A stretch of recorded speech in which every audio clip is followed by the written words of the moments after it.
오늘 꺾이지 않는 삶이란 제목으로 로마서 12장 말씀 함께 나누겠습니다. 하나님의 말씀을 따르게 하실 때에 하나님께서 우리로 하여금 어떻게 하십니까? 주께서는 우리 각 사람에게 윽박지르거나 다그치지 않으십니다. 만약에 전지전능하신 하나님께서 우리 한 사람 한 사람을 움직이시는 방법이 형벌과 두려움, 그렇게 관련된 강제적이고 폭력적인 것들이라면 우리는 시간이 지날수록 하나님의 명령에 따르려는 열정이 사라질 것입니다. 큰 두려움 속에서 하나님과 관계를 계속해 가다 보면 차츰 마음이 무감각해지거나 또는 하나님으로부터 아주 멀어질 것입니다. 하나님의 사람 바울을 통해 오늘 로마 교인들에게, 그리고 오늘 말씀을 통해 우리들에게 하나님께서 접근하시는 방법이 무엇입니까? 하나님의 모든 자비하심으로 권하고 계십니다. 훌륭한 격려자는 비난하지 않으면서도 도전합니다. 훈시하지 않으면서도 지도합니다. 거들먹거리지도 않으면서 깊은 영감과 깨달음을 주고 다른 사람이 장점을 발휘할 수 있도록 돕습니다. 정해놓은 목표에 도달하도록 선수들을 격려하고 선수의 숨겨진 역량을 발견하고 또 그것을 발전시키는 코치처럼 오늘 본문은 우리 각 사람에게 메시지를 전하고 있습니다. 바울이 로마 성도들을 향해 메시지를 보내듯이 오늘 본문을 접하는 우리 모두에게 우리의 보혜사 되시는 성령 하나님께서 그렇게 우리 모두에게 부드럽게 도전 주시고 또 우리를 변화시키시며 하나님께로 더욱 가까이 이끌어 주시기를 간절히 소망합니다. 오늘 바울은 복음이 어떠한지를 11장까지 설명했습니다. 그리고 오늘 12장 초반부에서 온전한 그리스도의 삶이 무엇인지, 온전한 올바른 그리스도의 삶이 무엇인지를 그렇게 제시하고 있습니다. 오늘 함께 나누는 하나님의 말씀을 통하여서 우리 모두가 이 세상의 풍파 가운데 꺾이지 않는 그리스도인으로 살아가시기를 간절히 축원합니다. 또한 2023년 하반기가 시작될 때 주를 향한 꺾이지 않는 신실함을 하나님 앞에서 다짐하고 변화받는 시간 되시기를 소망합니다. 로마서에서 바울의 시선이 어디를 향하고 있습니까? 그의 마음, 그의 삶의 방향은 예수님의 지상 대명령인 땅끝을 향하고 있습니다. 로마서 15장에 언급된 대로 유럽의 땅끝이라고 불렸던 서바나, 오늘날의 스페인까지 그는 주의 명령을 쫓아 가고자 했습니다. 혼자 그 일들을 감당할 수 없음을 너무나 잘 알고 로마 교회에게, 로마의 성도들에게 동역을 요청하고 있습니다. 사랑하는 로마 성도님들이여, 이 엄청난 땅끝까지 가는 일, 복음 전하는 일, 나 혼자 못합니다. 함께 해주셔야만 합니다. 당신들을 내가 보지도 못하고 만나지도 못했지만 이 일에 함께하고 동역해 주시기를 간절히 요청합니다.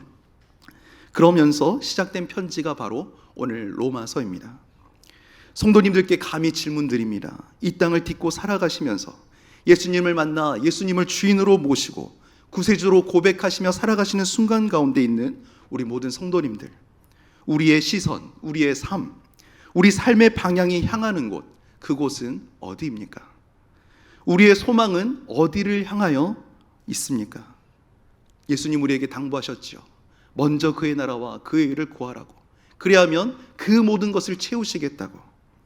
예수님이 그렇게 말씀하셨는데 행여 우리가 그 모든 것을 얻고자 하나님 나라와 그 일을 쫓아 행하는 그 주객이 전도된 삶을 살고 있지는 않은지 돌아볼 수 있기 바랍니다. 이곳에 앉아 계신 성도님들의 위대한 꿈과 위대한 소망들은 무엇입니까?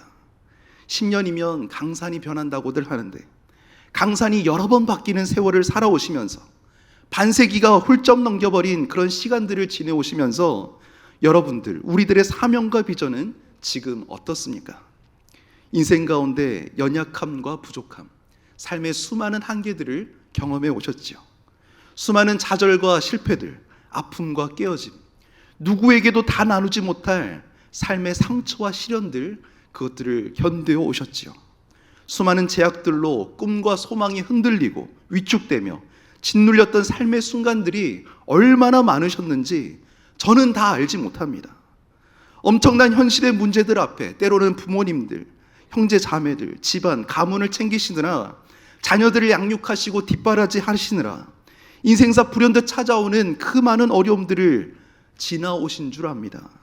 하고 싶은 일보다 해야 할 일들이 너무나 많았기에 꿈과 소망이라는 단어조차, 사명과 비전이라는 말조차 다 사치로 여겨지고 고단한 삶의 무게에 짓눌리고 위축되어서 그렇게 살아갔던 순간들이 얼마나 많으셨는지 저는 또한 다 알지 못하지만, 분명한 것은 오랜 세월 그 수많은 일들이 지나면서도 우리의 삶을 꺾이지 않고 주님 붙들고 신실하게 신앙생활을 해오게 하셨다는 것, 주님의 전적인 은혜인 줄로 믿습니다.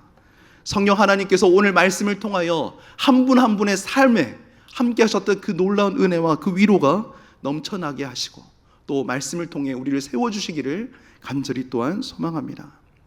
오늘 말씀을 통해 다시금 되새겼으면 좋겠습니다. 주님 안에서, 주님 바라보면서 타협하지 않고 오직 주님만 섬기며 예배해왔던 꺾이지 않는 삶이었지만, 행여 고된 삶으로 인하여 주님이 내 삶에 분명히 주셨던 소중한 비전과 사명들이 희미해졌던 부분들이 오늘 말씀을 통해 발견되어지신다면 오늘 말씀을 통해 새롭게 되어지는 역사 있기를 축원합니다. 우리 교회 사명 선언문을 기억하십니까? 위대한 계명과 위대한 명령에 순종하며 성경의 원리를 따라 사역하는 주님이 세우시기 원하시는 그 교회 기억하시지요? 코카콜라 사장은 이런 고백을 잊지 않는다고 합니다. 내 몸에 흐르는 것은 붉은 피가 아니라 코카콜라다. 말이 안 되는 얘기죠. 그렇지만 이 말 속에 뭐가 느껴지십니까? 그 사람이 가진 기업 가치에 대한, 사명에 대한 그 투철한 의지들이 보여지지 않으십니까? 한낱 코카콜라 제품 하나를 팔면서도 이런 가치 철학이 있다면 주 예수 그리스도를 믿는 성도들의 삶과 우리 그리스도인들의 고백은 어떠해야 하겠습니까? 대표 기도 때마다 모임 가운데 자주 기억되는 이 우리 교회 사명 선언문, 이 메시지가 우리 삶에 들려질 때 그냥 흘러가는 메시지가 되지 않기를 간절히 바랍니다. 진짜 마음이 다시금 움직이고 하나님 앞에 나의 사명과 비전을 돌아보면서 심장이 다시금 쿵쾅쿵쾅 뛸 수 있는 그런 메시지가 될 수 있기 바랍니다. 그렇습니다. 우리는 여기 계신 우리 모두는 주님께로부터 위대한 계명과 위대한 명령의 수행자들로 부름받은 하나님의 동역자들이십니다. 구별하여 자녀 삼으셨을 뿐 아니라 택하여 한 사람 한 사람을 택하여 부르시고 땅끝까지 복음 전하는 일에 사용하시고자 우리에게 생명 주시고 호흡 주시며 삶의 여러 가지 기회들을 허락하셨습니다. 우리 삶에 주어진 여러 가지 역할과 물질, 재능, 은사, 특기, 기회와 여러 가지 시간들, 건강을 주셔서 각자 각양의 부르심의 모양대로 그 뜻을 오늘도 우리를 동역자 삼으셔서 이루어가고 계십니다. 꺾이지 않는 사명과 비전을 붙들고 살아갈 주님의 백성들에게 권하시는 오늘 로마서 말씀을 통하여서 다시금 마음을 새롭게 하시기 바랍니다. 이 오늘 특별히 4가지 명령을 주목해서 보실 것입니다. 이 4가지 명령을 마음에 새기시면서 이 땅을 살아가며 꺾이지 않는 삶으로, 좌절하거나 낙심하지 않는 삶으로 비전과 사명을 꼭 붙들고 나아가시는 주님의 성도들 되시기를 축복합니다. 이제 오늘 읽으셨던 1절 말씀 다시 한 번 더 읽으시겠습니다. 그러므로 형제들아, 내가 하나님의 모든 자비하심으로 너희를 권하노니 너희 몸을 하나님이 기뻐하시는 거룩한 산 제물로 드리라. 이는 너희가 드릴 영적 예배니라. 아멘. 꺾이지 않는 삶 첫 번째 키워드는 드리라입니다. 우리의 삶을 하나님이 기뻐하시는 거룩한 산 제물로 드리라고 오늘 본문이 말씀하고 있습니다. 이 대목에서 논리적으로 연결되지 않는 두 단어가 붙어 있습니다. 제물은 분명히 구약 율법 기준으로 봤을 때 죽여서 드리는 건데 산 제물을 드리라고 말합니다. 어떤 의미입니까? 그리스도 예수의 사람들이 어떤 사람들인지 설명하는 대목이죠. 갈라디아서 2장 20절 말씀에서는 이렇게 말하고 있습니다. 내가 그리스도와 함께 십자가에 못 박혔나니 그런즉 이제는 내가 사는 것이 아니요 오직 내 안에 계신 그리스도께서 사시는 것이라. 이제 내가 육체 가운데 사는 것은 나를 사랑하사 나를 위하여 자기 자신을 버리신 하나님의 아들을 믿는 믿음 안에 사는 것이니라. 아멘. 예수님이 죽으실 때 택하신 장소가 어디입니까? 가장 처참하고 저주받은 사형틀, 바로 십자가였습니다. 예수님이 다시 살아나실 때 택하셨던 장소가 어디입니까? 모든 소망이 끊어지는 그 죽음이 있는 곳, 무덤이었습니다. 죄로 말미암아 하나님과 끊어진, 우리가 죽고 사형당할 그 십자가, 그 무덤에서 우리 주 예수 그리스도가 부활의 주로 다시 살아나셨습니다. 그리고 그 부활이 예수 그리스도의만의 부활이 아니라 우리 모든 죽었던, 죄로 죽었던 우리 모두가 다시 살아나는 소망으로, 새 생명으로 나아가는 그 소망이 되어주시는 부활의 생명의 주가 우리 주 예수께서 되어주셨습니다. 어떤 의미입니까? 우리의 모든 정욕, 이 생의 자랑, 우리의 모든 과거의 죄, 현재의 죄, 미래의 모든 죄까지 모두 십자가에 못 박으며 육신을 죽이고 예수 그리스도 안에 부활의 소망으로 다시 살아가라고 명령하시는 주님의 메시지 아니겠습니까?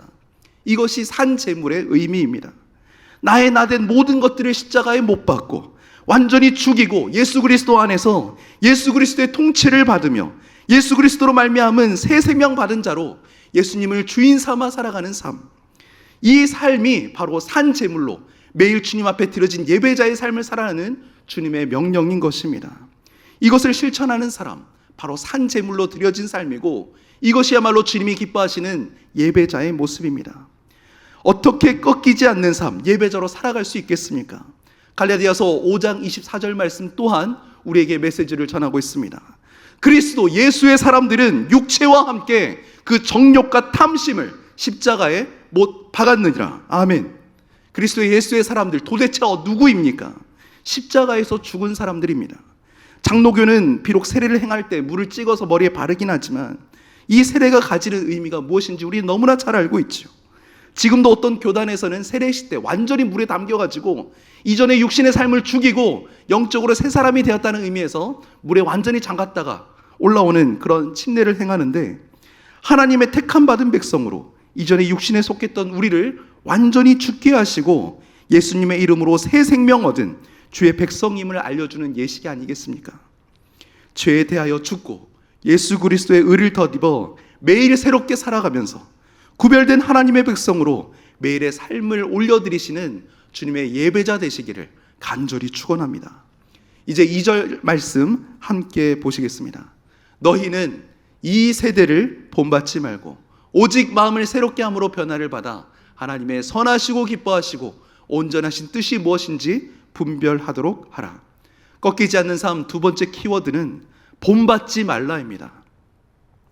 로마 교회를 향하는 바울의 메시지는 세상의 주류가치, 그 당시에 가장 잘 나가는 최강대국, 제국의 그 가치와 철학, 주류 메시지들을 본받지 말라고 명합니다. 무엇을 본받느냐? 이것은 우리에게 너무나 중요한 내용이겠죠. 하나님은 무엇을 본받을 때 우리가 어디에 소속된 사람인지를 분명히 알려주십니다. 사도 요한은 그의 서신과 기록에서 우리가 어디에 속한 사람인지, 그리고 우리가 무엇을 본받아야 되는지에 대해 우리의 정체성, 소속감을 명확히 알려주고 있습니다. 먼저 요한복음 15장 19절 말씀 영상에 함께 읽으시겠습니다.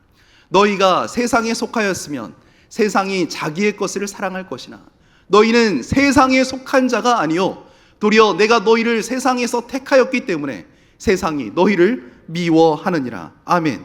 요한일서 4장 4절에서 5절 말씀은 어떻게 우리에게 전하고 있습니까? 함께 읽습니다. 자녀들아 너희는 하나님께 속하였고 그들을 이기었나니 이는 너희 안에 계신 이가 세상에 있는 자보다 크심이라. 그들은 세상에 속한 고로 세상에 속한 말을 하매 세상이 그들의 말을 듣느니라. 아멘. 어디에 속한 사람이십니까? 우리의 정체성과 소속을 분명히 하시기 바랍니다. 우리가 무엇을 따라야 하는지 알려주는 내용입니다. 오늘 본문에서 오늘 바울이 촉구하는 것은 무엇입니까? 오늘 사도 요한이 우리에게 말씀하는 바는 무엇입니까? 이 시대, 현 시대가 그 틀에, 현 시대가 만들어 놓은 그 틀에 우리를 우겨 넣지 못하게 하라고 호소하고 있습니다. 성도들이 어떻게 생각해야 하고 실제로 무슨 생각을 해야 하는지, 그리고 어떻게 행동하면 되고 어떻게 행동하면 안 되는지를 현 시대의 요구와 기준에 절대로 맞추지 말라고 우리에게 호소하고 있습니다. 주 예수 그리스도가 주도권을 지시도록 주변 문화가 우리에게 기대하는 것이 아니라 하나님의 긍휼하심 가운데 우리를 위해 하신 일에 그것에 우리의 삶의 기초를 두라고 말씀하시는 내용입니다. 바울의 시대 인식이 보이십니까? 이 시대와 앞으로 오는 시대가 있는데, 갈라디아서를 쭉 살펴보면 바울은 현재 시대를 어떻게 규명하느냐, 이 현재 시대가 악한 시대임을 그렇게 설명하고 있습니다. 하나님에 대한 반항과 그로 인한 타락, 죽음을 특징으로 하는 문화와 시대관, 그 시대관을 본받지 말라고 말합니다. 앞서 1절에서도 강조되었던 것이 무엇입니까?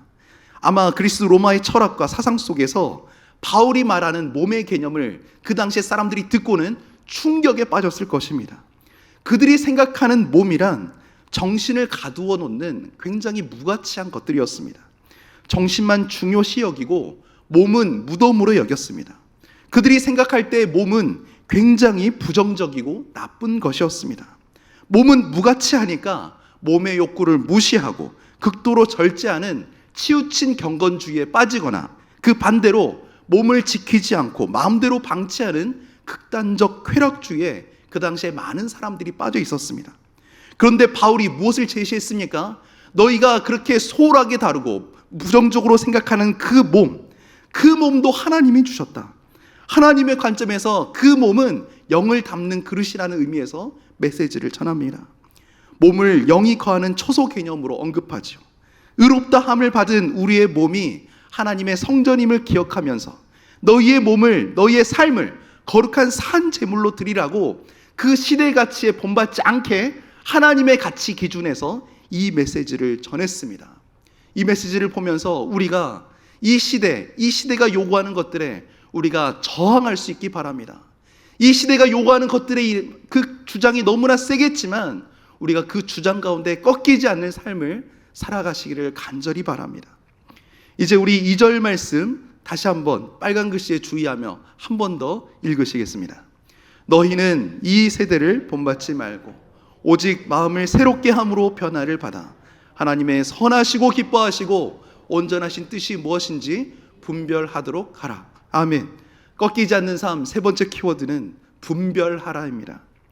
꺾이지 않는 삶을 살아가기 위하여 우리가 너무나 많이 필요한 것이 바로 이 분별력입니다. 이 세대를 본받지 않기 위하여서 또한 변화받는 삶을 위해 이 분별력을 위해 기도하고 계십니까? 주변 세계가 자기 방식대로 자신을 좌지우지 못하도록 하면서 현 시대가 아니라 앞으로 올 시대가 어울리도록 그렇게 생각하고 말하고 행동하도록 우리는 부르심을 받았습니다. 이 말인즉 인간 사회의 모든 문화, 모든 측면들이 잘못됐다는 것이 아닙니다.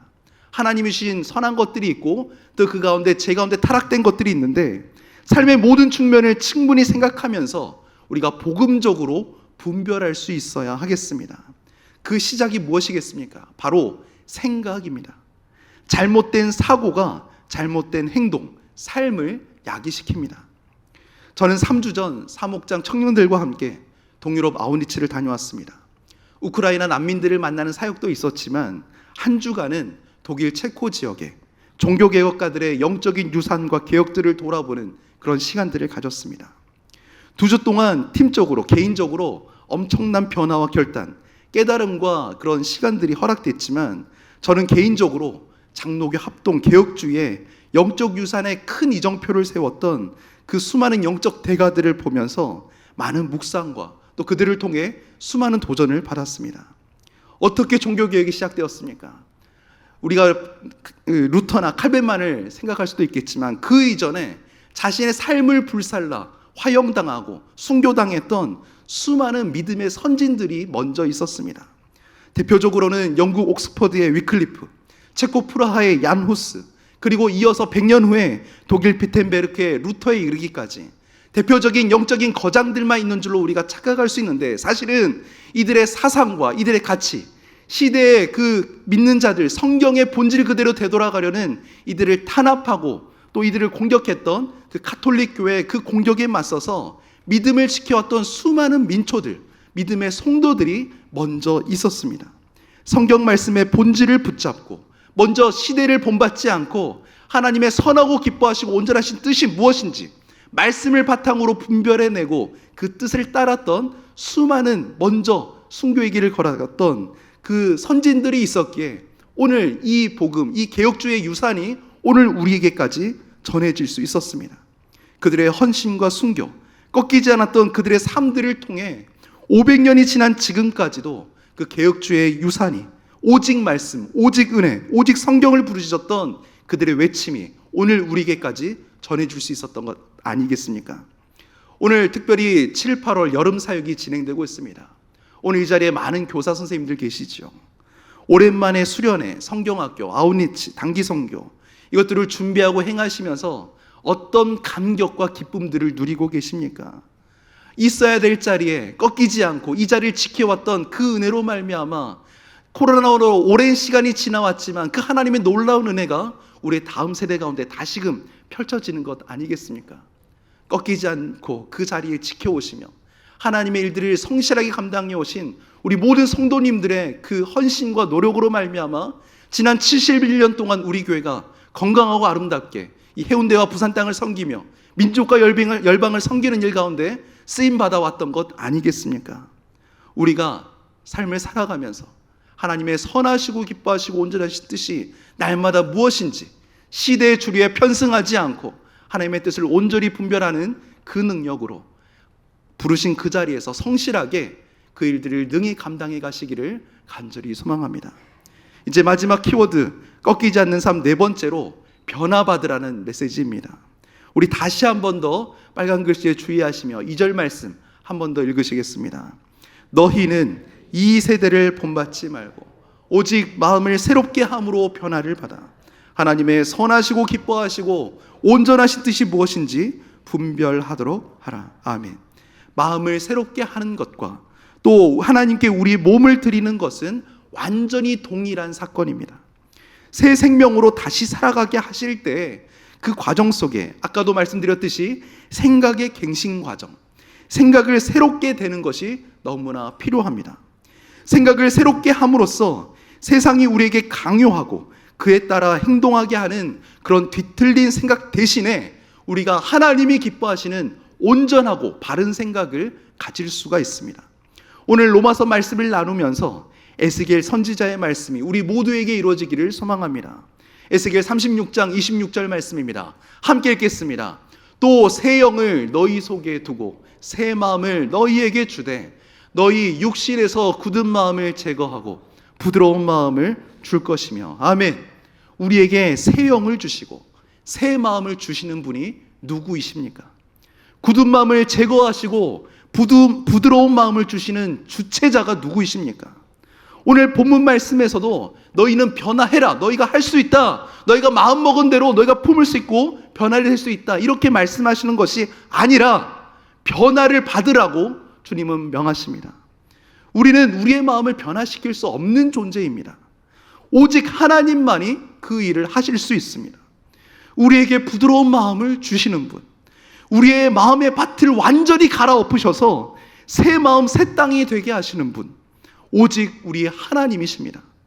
예배생활, 신앙생활이 2023년 전반기를 지나오면서 어제와 똑같은 하루가 반복되는 듯 매너리즘과 지루함 가운데 계신 분들 계시다면, 신앙생활이 하나님 앞에 사람들 사이에서 꺾이지 않아야 하는데 나의 신앙생활이 꺾여 있고 위축된 그런 모습들이 있다면, 우리는 오늘 말씀을 통해 우리의 마음의 심령의 상태가 발견되어질 수 있기 바랍니다. 교회 생활 가운데 수많은 관계들 속에서 남의 마음의 상태는 어떠한가? 잠언 8장 17절 말씀입니다. 다 같이 함께 읽겠습니다. 나를 사랑하는 자들이 나의 사랑을 입으며 나를 간절히 찾는 자가 나를 만날 것이라. 한 번 더 읽겠습니다. 나를 사랑하는 자들이 나의 사랑을 입으며 나를 간절히 찾는 자가 나를 만날 것이라. 아멘. 하나님께 기도할 수 있기 바랍니다. 나의 마음에 변화를 주시는 분이 누구시라고요? 우리 하나님 뿐이십니다. 하나님, 좀 나의 마음을 갈아엎어 주시옵소서. 나의 마음 상태와 모습 그대로 주님께 올려드리면서 주님 찾아와 주시라고, 만나 주시라고, 나의 모나고 상처받고 찢긴 모습들, 들키기 싫어서 꽁꽁 싸매고 위장한 나의 마음의 상태들 주님 회복시켜 주시고, 뻥 뚫린 가슴을 좀 채워주시고, 세상이 줄 수 없고 그 어떤 사람이 줄 수 없는 한량없는 하나님의 사랑으로 나의 텅 비고 메마른 그 고달픈 그 심령 가운데 주님 찾아오셔서 채워주시라고 우리가 말씀 붙잡고 기도로 울부짖으며 요청해야 할 여러분들을 지내시길 바랍니다. 말씀을 결론 맺습니다. 꺾이지 않는 삶, 하나님께 드리는 삶, 본받지 말고 이 세상의 많은 것들을 분별하고 주님께 변화받는 우리의 삶이 될 수 있기 바랍니다. 이 꺾이지 않는 삶, 어디에서 시작하시겠습니까?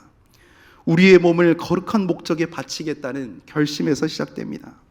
이 말씀은 우리 삶에 실제적인 영향을 미칩니다. 우리가 어디를 갈지, 누구를 만날지, 우리 마음을 무엇으로 살찌울지, 우리 몸을 어떻게 취급할지, 어떤 영향을 받고 어떤 영향을 거부할지, 시간을 어떻게 쓸지, 돈을 어떻게 쓸지, 매일매일 무엇을 성취하기 위해 무엇을 선택하고 하지 말아야 할지, 그 많은 것들에 영향을 미칩니다. 변화를 받으라는 주님의 권고에, 부드러운 이 요청에 우리가 순종으로 응답할 수 있기 바랍니다. 부르심에 순종하면 주님은 변화시켜 주시고 역사를 일으키십니다. 수많은 종교개혁가들, 그 한 사람으로 시작됐던 그 역사에 순종하며 반응했던 수많은 민초들을 통해 종교개혁과 자유주의, 민주주의를 일으키셨던 것처럼 우리의 그 작은 순종을 통해 하나님은 놀랍게 역사하실 것입니다. 시련과 역경 속에서도 주 예수 그리스도를 붙잡게 하시고 개인의 경건생활과 성도들과의 아름다운 교제를 통해서 우리를 마음속으로부터 새롭게 하십니다. 하나님의 사랑하시는 것을 사랑하고 하나님이 사물을 보시는 시각으로 우리가 볼 수 있기 바랍니다. 하나님의 뜻을 온전히 분별하여 주님의 뜻에 순종하여 꺾이지 않는 삶을 살아가시는 주의 모든 성도 되시기를 간절히 축원합니다. 사랑의 주 하나님, 오늘 로마서 12장 1절 2절 말씀을 마음에 새깁니다. 주님께 산 제물로 거룩하게 구별된 삶으로 드리는 인생 되게 하여 주시옵소서. 이 세대를 본받지 않게 하여 주시옵소서. 이 시대를 분별하게 하시고 한 날마다 기도 가운데 말씀을 통하여 하나님의 선하시고 기뻐하시고 온전하신 뜻을 쫓는 주의 백성 되게 하시고 날마다 우리의 마음을 새롭게 함으로 변화를 받는 하나님의 백성 되게 하여 주시옵소서. 오늘 드리는 우리의 물질을 올려드립니다. 우리의 삶과 시간들을 주님께 올려드립니다. 주님 기뻐 흠양하여 받아주시고 이 물질이 쓰여지는 곳곳마다 30배, 60배, 100배 열매 맺어지게 하여 주시옵시고 우리 모든 성도들의 삶과 역할들을 통하여 하나님의 놀라운 통치가 이루어질 수 있도록 우리를 통해 한 주간도 역사하여 주시옵소서. 감사함을 드리오며 살아 역사하시는 우리 주 예수 그리스도의 이름으로 기도합니다. 아멘.